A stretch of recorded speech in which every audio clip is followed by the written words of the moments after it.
So when should you call, fold, or raise pre-flop, and what does it say about the psychology? How much should you bet or raise pre-flop? Raising what indicates what? Limiting bets versus aggressive bets.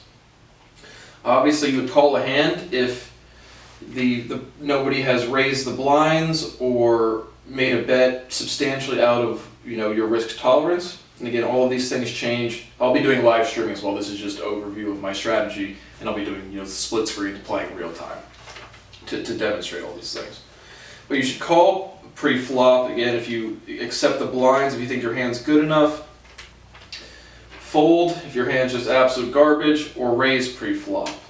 And I'm not a big fan of raising pre-flop pretty much with any hand, just because I think you get a better risk reward of, what does the psychology say? If I call, it doesn't give much indication of what I have. It just means I'm accepting the risk of the chips that are on the table. If I fold, I'm not in the hand, no one cares. If I raise, you go from maybe sneaking in, like I said, I really like pocket pairs, 2s, 4s, 8s, 10s, kings, obviously aces, pocket rockets. But then if you raise, the other players on the board know that you have something. So if you just check and then you hit the 3 of a kind, then maybe somebody else hits an ace, and then you have pocket 2s and the 2 showing. And you have a flop of 2 of clubs, ace of diamonds, and 9 of hearts. No flush draw, no real straight draw, maybe a low straight draw. But then you can have a better betting strategy after the flop. And if you raise pre-flop and you don't hit whatever you're going for, well then you're just kind of out of the water, and then maybe you might have to bluff.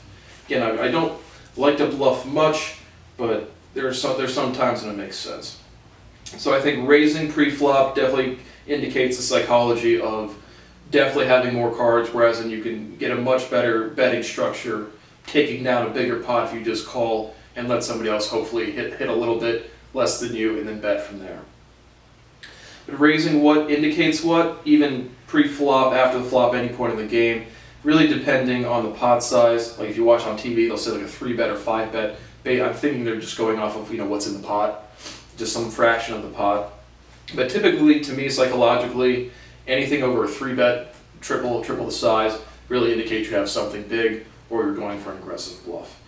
I'm not sure what I call them limiting bets. Basically, let's say you have a ace-king suited and you raise pre-flop, and then the flop comes and you hit literally nothing, and then you're like, oh shit, I don't want somebody else to bet really big, so then you throw in the pot or the big blind or just a 1-bet just to throw some chips in there, see if you can knock anybody else out of the hand. But I call them limiting bets, just throwing somebody in the pot, hoping somebody else doesn't think everybody else has nothing. Betting strategy is high stack, average stack, and small stack. Small stack, much more prone to shove, just to go all in. I'm looking for a hand that I really like the risk reward on the flop, because I don't really raise on the flop, but if I'm the small stack, I will shove. Average stack, I will call.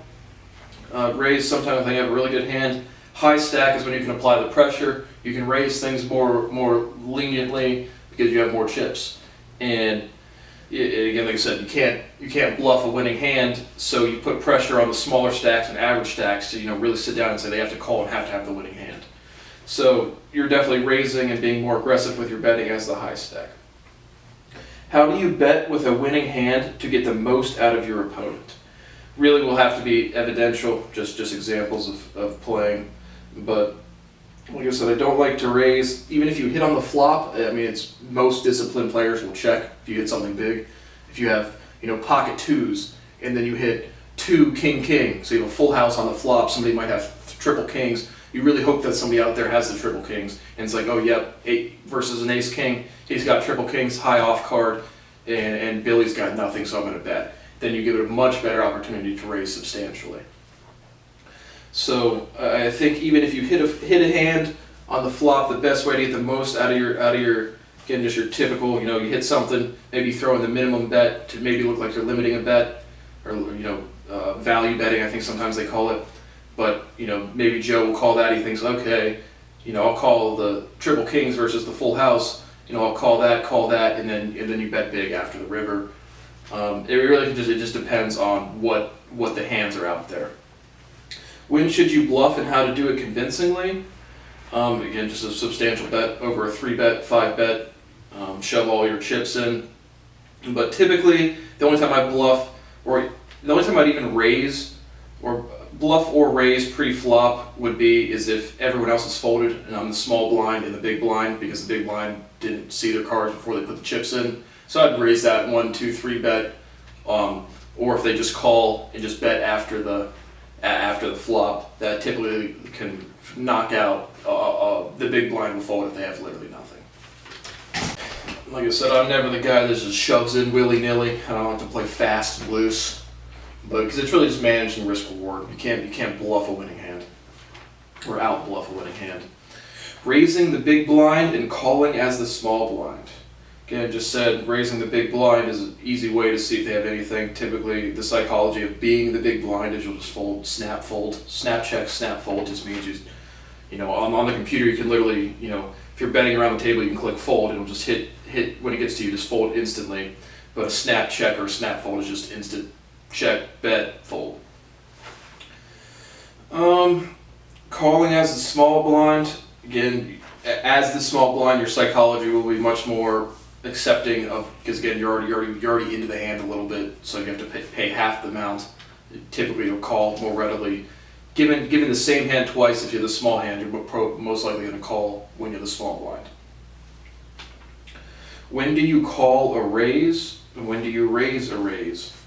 You call a raise again, obviously, if you think they're bluffing, or if you think you have a better hand.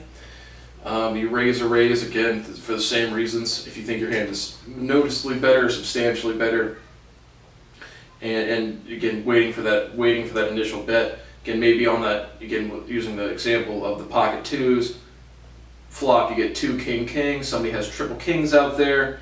You throw in, that 100 chips, whatever those small blind is or the big blind is, the minimum bet.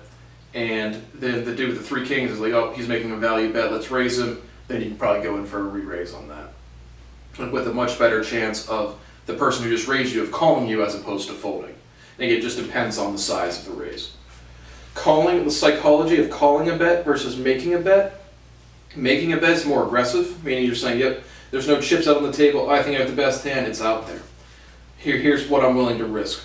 Calling a bet is more of you see the initial move from the other person. So again, based on the size, you get, maybe it's a pocket pair, maybe he has 2 of a kind, maybe it's 1 pair, maybe it's 2 pair, maybe it's 3 of a kind, maybe hit this or that.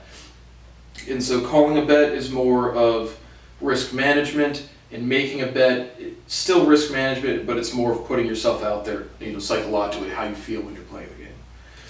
How do you manage a pocket pair? Again, just get the cards you get pre-flop. Again, I virtually always check it, unless if it's rockets, pocket rockets, I might raise a little bit. If somebody else is called, or if somebody else is raised, then I might re-raise. But typically for pocket pairs, again, I like just to call, see the flop. You get the first 3 cards of the way, you get a much better read is, if you're going to have to, if you have pocket aces and then, you get all 3 suits, somebody might have 3 diamonds come out, somebody might have a flush. And so really pocket pairs I literally just like calling. Rarely will I raise. Sometimes, again, maybe if the big blind, I'm the small blind and somebody else is the big blind. Maybe if I'm the big blind and somebody's trying to bully me out of a hand, I might raise there. But pretty much for a pocket pair, I'm always just calling. When do you go all in? When do you shoving?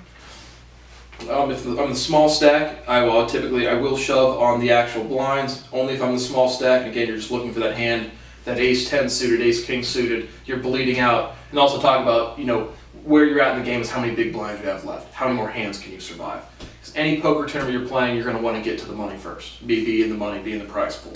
Past that, you're going to want to make as much money as you can, but your psychology is going to loosen up a little bit. So it's not always about being the most aggressive player, having the best hand. Sometimes it's just waiting it out. And so you'll hear people refer to how many big blinds, how many blinds do they have left. But when do you go all in? When do I go all in? I shove small stacks. Again, if I feel like I'm bleeding out and I need to make a move. And past that, really only if I'm absolutely certain that statistically have the best hand. Right? If you have a royal flush, there's no chance somebody else can beat you. If you have a full house with a given flop or a given flop turn and river, hands that literally nobody can beat you. At that point, it's really trying to get the most most chips out of the other person. Because a lot of novice players, they'll get a good hand and they'll just shove all in, or they'll bet really big, and it's just like, that's congratulations, you got pocket rockets, and then you got an ace king king, you got the full house, but it's like the other person doesn't have a full house. So unless he's got a king and it's like really stupid or something, you're going to bet in a way, you're going to finesse the dude to get as many chips as you can. So I shove typically when I in the small stack, and so even if I have a 100% winner hand, I've never hit a royal flush on the computer. I've hit straight flushes, I've hit 4 of a kind several times. I don't think I've even seen a royal flush, and I've been playing for years regularly, like every single day, literally. But sometimes if I have a 100% winner hand, I won't even shove, just try to get as much chips as I can. Betting post flop hit. Bet or sandbag, check, pluses and minus. Just talked about that. Most of the time you're going to get you're going to take down a bigger pot if you sandbag and check on hitting something big on the flop. Specific hands that I like and don't like. Ace low card. I watch other people play as well. I don't like ace low card, because if somebody else had, like, let's say you have ace 3 and it comes out and you hit ace 2, and somebody else, you're going to feel fucking awesome because you have 3 of a kind, but then Johnny over there has ace king, and so you're feeling great. You're making bets. He's calling you maybe a small raise here, and you're just like, yep, taking this to the bank. Flip over the cards, and he's got a higher 4th card. So it's like ace low card. Hate that hand. It's a very easy hand to start betting on, and then it easily gets shitted on the flop turn of the river. The ones I really like, again, the pocket pair, 3 of a kind. You get pocket 2s. You're just calling, low card, hit the 2. Somebody else hits an ace or 2 of a kind or 2 pair, and they're feeling fantastic. Board looks clear. Typically, you can get a lot of good hands with a pocket pair hitting a 3 of a kind. And I also do like 2 pair of randoms. Like I said, I like, in my language series, which talk a little bit of poker, I said I like king off card. I can't tell you how many times I get a fucking king 3 call and hit king 3 2 of a pair. And then somebody else, it's king 3 ace, and they're like, okay, I have an ace and a 10. I have the high pair, no flush draw, no straight draw. I got this guy, no problem. And so pocket two pair of randoms typically plays out pretty well, again, for how the betting structure progresses throughout the game. Last kind of things I have for today, again, we'll be going into live streaming and examples, but bleeding out the low stack to get in the money, the unwritten rules.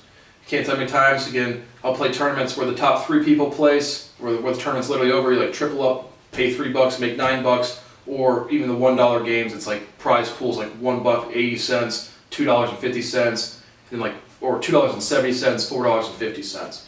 So there'll be 4 people left, and the small blind's not even in the game, like they're literally sitting out, the computer's disconnected or something, and everyone will just check around, so if you raise it, automatically folds and you get the chips. But even if there are playing, the unwritten rules is like everyone should be trying to get into the money. So if you're the high stack, you're going to raise, and the low stack's the big blind. Most often, 80-90% of the time, someone on the board will raise.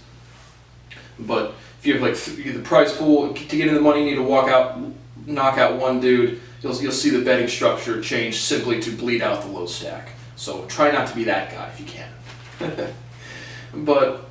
And when that happens, you don't want to raise the other person, right? Let's say there's 4 people left, 3 people in their hand, 1 person folded off the deal, and then you get a good hand. Don't bet a bunch. You want to knock the other dude out, so as long as you keep the 3rd person in, you have a better chance of knocking out the guy with the low stack. So even if you have a good hand in a position where you're trying to bleed out the low stack, it's an absolute dick move to keep betting, because everyone wants to get to the money. And finally, for this episode, the benefits of showing your cards, which we talked about. Again, I've played a bunch, and every time I show my cards, 1 or 2 or 3 people throughout the game will start showing their cards more. Why do I think that's a good strategy? And I really think it does. Because it allows you to bluff, but people always know what you're doing. So if you're betting a good hand, they see the good hand, they say, oh, this guy's not joking. You bluff, and then you show your cards, and they say, oh, this guy's bluffing. And so if you always show your cards, and I don't mean always, like if I'm on the computer, you can't even show your cards, like if you're not the last person to fold. But like in a regular game, if I was just snap folding off of a draw, I wouldn't necessarily need to show my cards. But every hand that I would play, I show my cards. And again, it's just, if you're not bluffing, people see that. If you are bluffing, people see that. And so they always kind of, Whereas if you don't show your cards, you just don't know what the person had. So you don't know if they're tending to bluff, tending to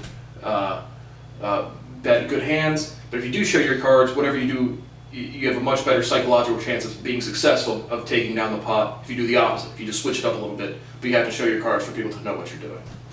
So those are really the basics of the rules of Texas Hold'em and how to play.